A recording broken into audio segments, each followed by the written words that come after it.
Welcome to a new episode of What Is? And in today's episode, we will be talking about servers. We hear this term all the time: cloud servers, game servers, web servers. But what is a server? And how is it different from your home computer, your laptop? Well, today we're going to break it down in very simple terms, and you will walk away with a clear understanding. I'm Garrett, and this is Tim Attack.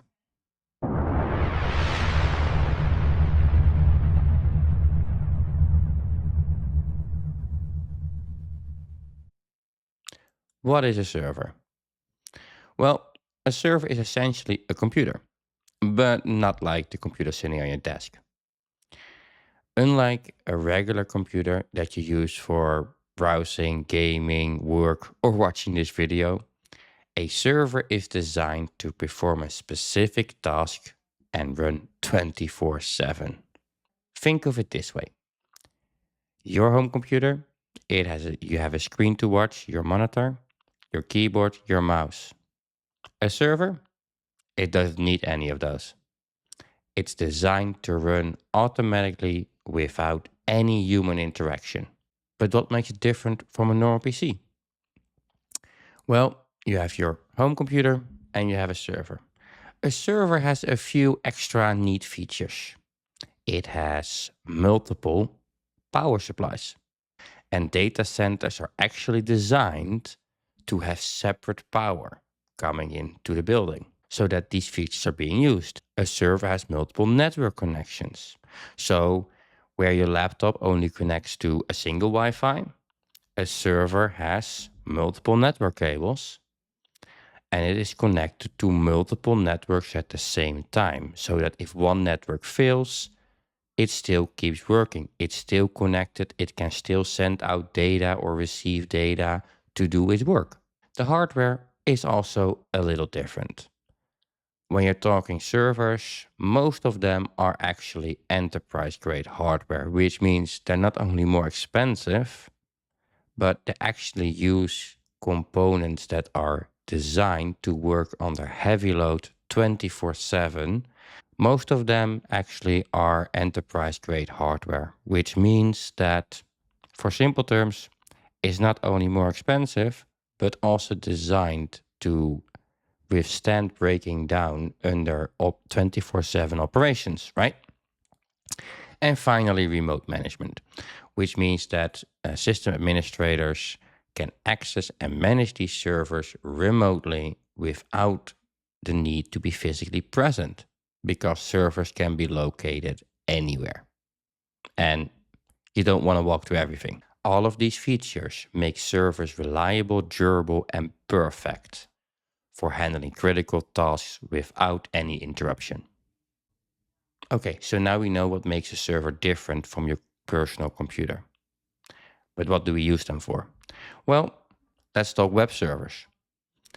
These web servers host websites like Google, YouTube, your blog.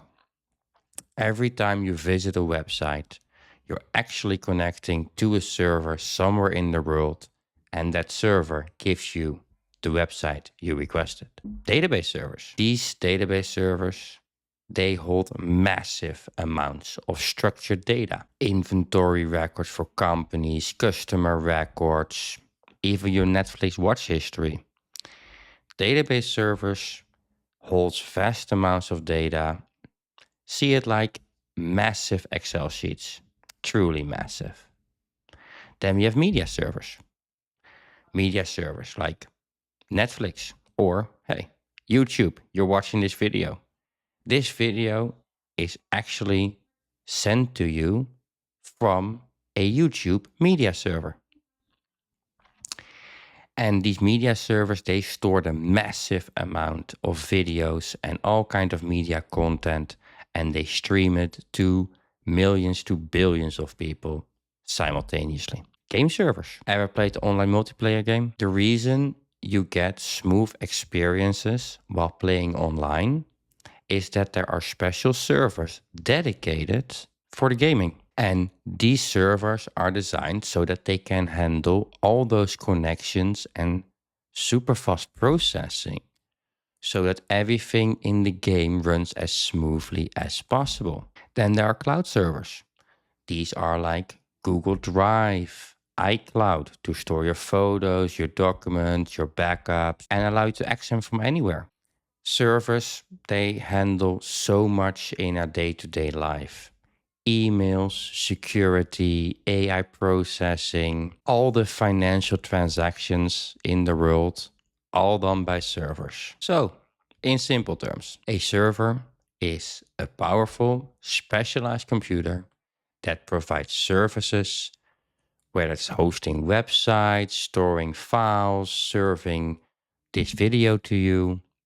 Without servers, the internet as we know wouldn't exist. So next time you hear somebody mention the server is down, you will know what it means now. If you found this helpful, hit that like button, comment below, and subscribe for more content and to learn what is in the tech world. And let me know in the comments what I should cover next.